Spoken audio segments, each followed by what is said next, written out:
결과적으로는 지금 어쨌든 부채 한도라는 이 브레이크가 걸려 있기 때문에 이걸 열어주자 마냐의 문제인 거잖아요. 예. 어떻게 좀 이게 풀려야 된다 보세요, 이걸? 뭐 저는 공화당의 주장이 이치상으로 틀리지 않다고 경제학자 경제학적으로 입장으로 봤을 생각을 때. 하고 있습니다. 지금 두 분 말씀 재밌게 듣고 있었는데요. 예. 주류 경제학자 입장에서 봤을 때 지금 뭐 봉 위원님께서 네. 뭐 여러 좋은 말씀 해주셨는데요. 뭐 바이든이나 뭐 옛날 오바마 정부에서 부자 증세를 통해서 재정 지출을 늘림으로써 미국 경기를 살릴 수 있다. 이렇게 주장을 하는 논리가 저는 전혀 동의할 수가 없습니다. 예.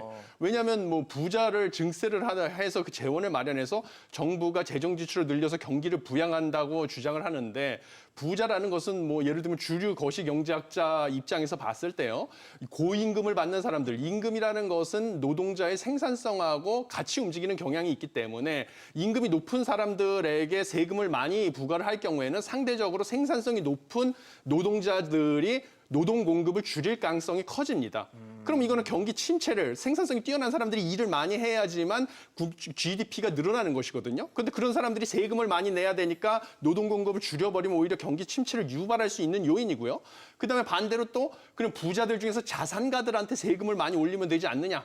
뭐 이런 식의 생각을 하실 수가 있는데요. 부자들한테 금융소득에다가 세금을 많이 올리면 부자들이 금융소득세를 회피하기 위해서 저축을 줄여버립니다. 저축을 줄여버리면 당연히 국내의 투자가 줄어들게 되는 것이죠. 그렇죠. 그럼 투자가 줄어들면 미래의 성장 기반이 붕괴가 돼서 경기 침체가 오는 것입니다.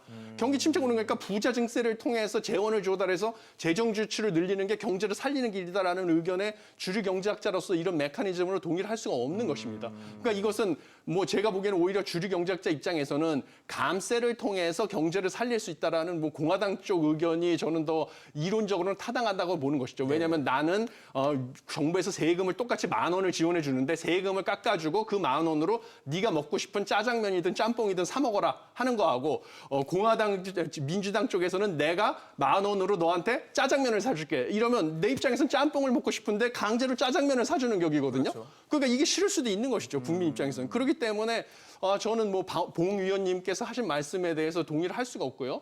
그래서 지금 공화당 쪽에서 지금의 인플레이션 상황 하에서는 정부의 재정 지출을 줄여서 물가 상승을 억제하는 것이 먼저 중요한 급선무기 때문에 저 디폴트를 막기 위해서 일단 정부 부채 한도를 늘려주는 대신에 불필요한 정부 지출을 줄여서 내년에 긴축 재정 운영하자라는 요구 자체가 경제학자 입장에서는 전혀 이치에 맞지 않는 것이 아니다. 그래서 바이든의 양보가 필요하다 이렇게 생각을 하고 있습니다. 바이든이 받아들여야 된다. 근데 이게 주류 경제학자분들은 이렇게 논리적으로 설명하시지 않습니까? 말이 딱딱딱 맞는데 저는 지금 정치학자 입장에서 보면은 이건 민심의 문제입니다. 우리나라도 똑같죠. 돈 많다는 게 죄냐? 왜 우리가 더 많은 세금을 내야 되는가? 부자 그리고 증세에 대한 얘기를 그렇죠. 항상 부자 이렇게 증세 나오죠. 얘기를 하면 우리가 세금을 많이 내게 되면은 교수님께서 얘기하신 대로 우리의 경제 활동이 위축되게 되기 때문에 결국에 와서는 이 낙수 효과가 없어지게 돼서 모든 사람이 더 고생하게 힘들어진다. 된다. 예, 경기 부양도 안 되고 이런 주장을 하는데 반대쪽에서 듣는 입장에서는 이 숫자라든지 논리를 보지 않고 그래도 그게 아니야.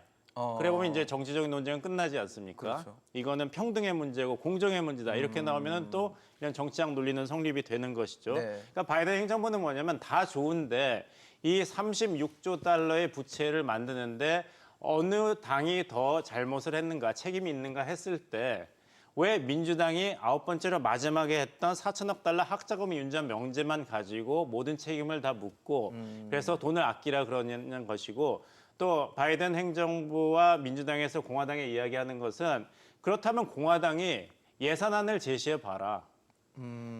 민주당과 바이든 행정부는 없는 돈을 계속 쓸 수 없다 그러는데 그렇다면 있는 돈이 얼마이고 그걸 어떻게 써야 되는지 구체적으로 얘기를 해야 되는데 민주당과 행정부에서 제시한 예산을 비판만 하고 있거든요. 대안 제시는 부족하고.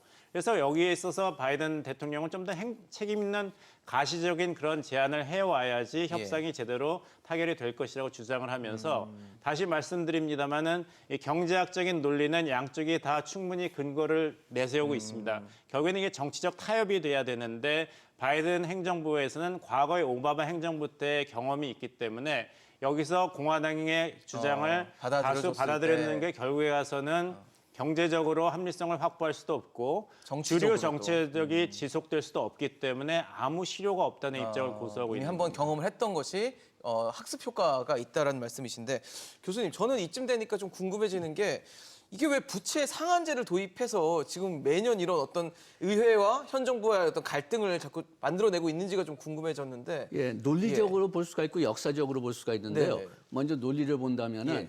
꼭 다 공화당은 아니지만은 그래도 대체로 공화당의 입장을 본다면은 의회가 멋모르게 돈을 너무 많이 쓴다는 거죠. 그래가지고선 여기를 견제하는 어떤 장치가 필요하다. 그것도 민주당에서 완전히 반대는 하지 않을 것 같습니다. 바이든하고 민주당이 2011년, 2012년 때 상하원 그리고 행정부 다 그냥 자기네들이 이제 조절하고 있을 때 이 상한선을 없앨 수 있었는데 안 없앴거든요. 그 대신 또 이제 지금까지 계속 문제를 제기했을 때는 언제든지 공화당이 그 의회를 잡고 있고 민주당 대통령일 때 문제를 제기했으니까 이게 그 정치 도구화가 됐지만은 또 어떻게 본다면은 자기네들도 좀 그 지출을 조절할 자신이 없고 그 다음에 또 자기네들도 나중에 또 이거 도구로 또 쓸 수 있지 않을까. 그런 생각이 좀 가지고 있을 것 같은데 또 그 상한선을 없애야 된다는 측면은 네. 법으로 통과시키지 않았느냐. 법으로 통과됐으니까 이제 이것도 법인데 네. 다른 법에 맞춰 충돌돼 가지고선 이 법은 실행하고 저 법은 실행하지 못한다면은 요거는 모순이다. 그래 가지고선 79년서부터 95년은 예산에 따라서 자동적으로 이 한도를 높였어요. 그러다가 95년에 그 제도가 없어지면서 그러면서 이제 이 디폴트 문제가 계속 이제 나오고 아까 얘기했지만 어떤 면에서는 편향적으로 네. 나오는 문제가 있고 예. 역사적으로 본다면은 미국 중앙 정부가 설립된 이유가 국채 때문이에요. 미국이 이제 76년에 저 독립 전쟁을 해가지고 그때는 뭐 하나의 국가라기보다는 13개의 국가의 연합체였는데. 네. 그런데 전쟁을 하면서 그 국채를 너무 많이 국채가 아니라 주채죠. 뭐 그렇게 본다면. 네네. 주채를 너무 많이 발행해 가지고선 일부 주에는 그 주채를 감당하지 못하게 됩니다. 채권의 가치가 액면의 10%로 떨어져요. 그래 가지고선 요거를 관리하지 않으면은 이게 이 연합체가 망하겠다고 해 가지고선 그 헌법을 통해서 국가를 좀 강하게 하자. 중앙 정부가 여기에 대해서 책임지게 하자. 그렇게 해서 이제 헌법이 이제 1789년에 맺어졌고 그때서부터 이제 중앙 정부가 그 전쟁체들을 다 인수해 가지고선 내기 시작하는데 그렇게 되니까 국채를 중앙 정부가 발행할 때마다 의회의 허용을 받아야 됐었습니다. 허락을 받아야 됐었어요. 그러다가 1917년에 1차 세계 대전에 들어가면서 예. 그 빌려야 될 돈이 너무나 높아지니까 그리고 또 빨리 빌려야 되니까 그때서부터 그럼 상한선을 정해달라. 그래가지고 그때 상한선을 정한 다음에 그때서부터 이제 계속 지속되는 거죠. 100년이 넘었네요. 예.